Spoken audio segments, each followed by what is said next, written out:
రైతు సోదరులకు నేను ఇంకోటి కూడా విజ్ఞప్తి చేస్తున్నా. రుణమాఫీ కొరకు వరంగల్ డిక్లరేషన్ ఇచ్చినాడు, ఏ కండిషన్లు చెప్పలే.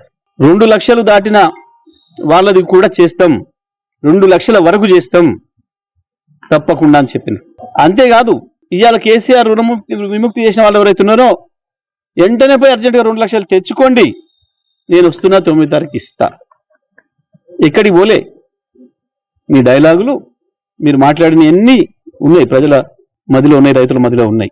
వచ్చిన తెల్లారి 49,000 అని చెప్పి దాన్ని 36కు తెచ్చి 26కు క్యాబినెట్ ఆమోదం తీసుకొని 18 ఇచ్చిన అని చెప్పి చేతులు దులుపుకుంటే అసలు వచ్చింది రైతులకు 12,500 కోట్లు మాత్రమే మొత్తం ఉన్నాయి మా దగ్గర.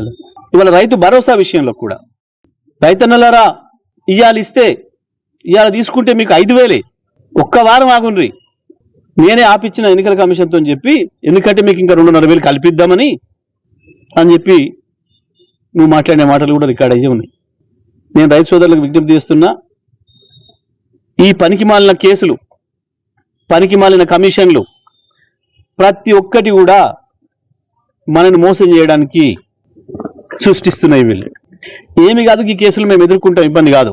కానీ మీకు మాటిచ్చి రాసిచ్చి అఫిడవిట్లు ఇచ్చి మోసం చేస్తున్న ఈ దొంగల విషయంలో ఇక నుంచి అయినా జాగ్రత్తగా ఉండాలి, వీళ్ళ భరతం పట్టాలి. ఇది తెలంగాణ రైతు సోదరులుగా, తెలంగాణ సాయుధ రైతాంగ పోరాటాన్ని నడిపించిన వాళ్ళుగా, వాళ్ళ వారసులుగా ఈ దొంగలకు ఎటువంటి శిక్ష విధించాలనో ఆలోచించుకోవాల్సిన సమయం వచ్చింది. రైతు సోదరులందరూ కూడా వేస్తాం మేము ప్రతి ఊర్లో లిస్టు, ఏ ఊర్లో ఎంతమంది రైతులు రుణం తీసుకున్నారు, ఆ ఊర్లో మీరు మాఫీ చేసింది ఎంత, మోసం చేసింది ఎంతమందిని. ఇప్పటి వరకే ఈ ప్రభుత్వం రైతులకు ఇచ్చిన మాట ప్రకారం కేసీఆర్ ఇచ్చిన రైతు బంధును కూడా కొనసాగించకుండా మోసం చేసి రైతులకు అప్పుబడ్డ మొత్తం ఇంత కూడా ప్రతి గ్రామంలో ప్రతి ఇంటికి కూడా చెప్తాం. కేసీఆర్ సంపాదించి పెట్టిపోయిన పైసల్ని కూడా మొత్తం ఇవ్వకుండా మీ బడా కాంట్రాక్టర్లకు ఇచ్చుకొని రైతుల్ని మోసం చేసిన వైనాన్ని కూడా ఊరూర్లో చెప్తాం. రైతులు కూడా చర్చించుకోండి, ఒకగాడు ఒకసారి మాట్లాడుకోండి, ఎట్లా మోసం చేస్తుంది రేవంత్ రెడ్డి ప్రభుత్వం ఒక్కొక్క వర్గాన్ని.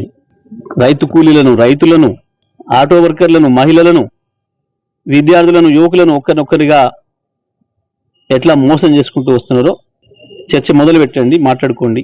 ఏది నిజం, ఏది అవాస్తవం, ఏది అబద్ధం తీయండి.